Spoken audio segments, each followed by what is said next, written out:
How do real estate index funds work? The real estate market has been known to spawn billionaires, causing a lot of people to gain interest in it. However, it's a more complex market than it may seem, and it doesn't just have to do with buying and selling property. In this video, we discuss real estate index funds and how exactly they work. We also tell you if it's a good idea to invest in real estate using these index funds.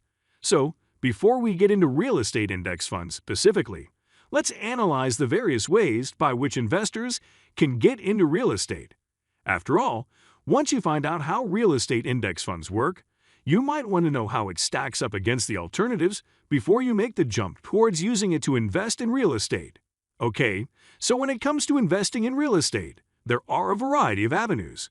Each of these is unique and comes with its own set of advantages and disadvantages. And so, what are these avenues? Let's break them down one by one ahead. So the first way by which you can invest in real estate is through real estate crowdfunding.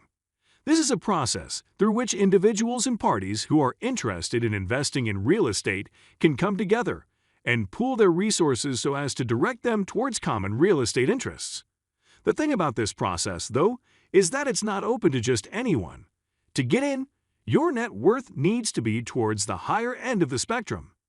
The meetings are also facilitated by certain websites and platforms, which are very exclusive. But then again, other websites such as Fundrise and Realty Mobile exist, which allow new buyers to enter the real estate game with investments as low as $500. Next, we have real estate limited partnerships, also known as RELPs. The thing about real estate limited partnerships is that they are suited for investors who find that managing real estate assets all by themselves is a little too overwhelming. In this case, you can obtain a diversified portfolio, which also allows you to reduce risk. You can also merge your funds with other investors to buy, lease, develop, and sell properties. Real estate limited partnerships are also suited to high net worth individuals. Buy-in prices can range from $2,000 to $100,000.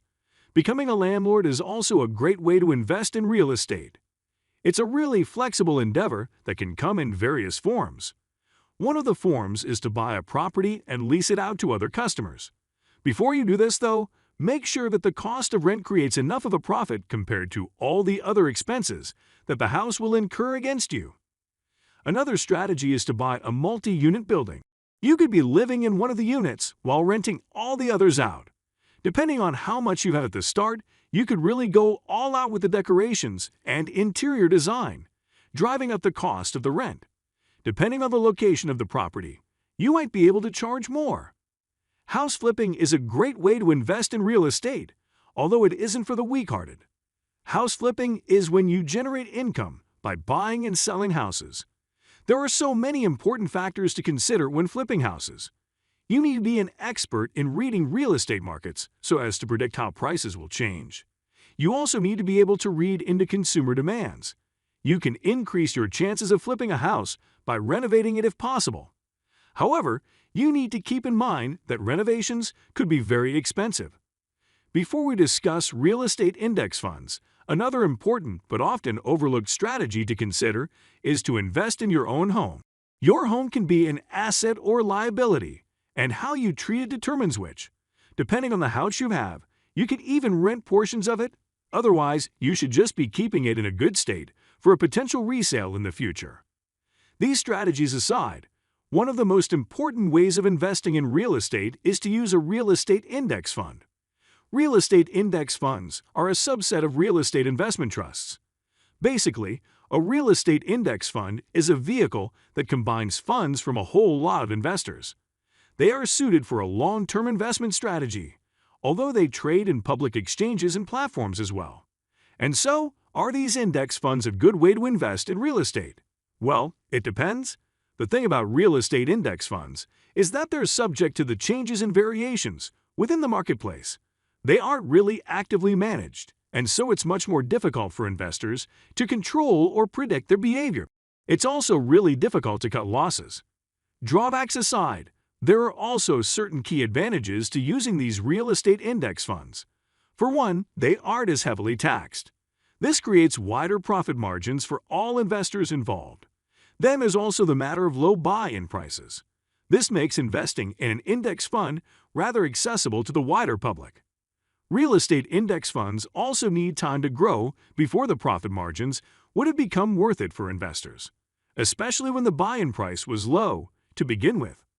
So, to address the thesis of this video, real estate index funds are useful depending on the individual.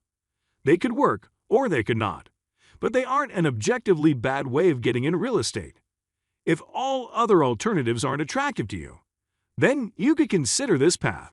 Real estate index funds are also relatively stable. However, make sure before you get into them, you have all your bases covered and that you don't put yourself into unnecessary debt. Coming to the end of this video, we hope you've learned much about getting into real estate using index funds. It might seem intimidating, but with enough preparation, you should be handling it pretty well. To learn more about this, check out other videos on this channel. You wouldn't want to miss any of our interesting, engaging, and informative content. Until next time, have a good day. Catch you later.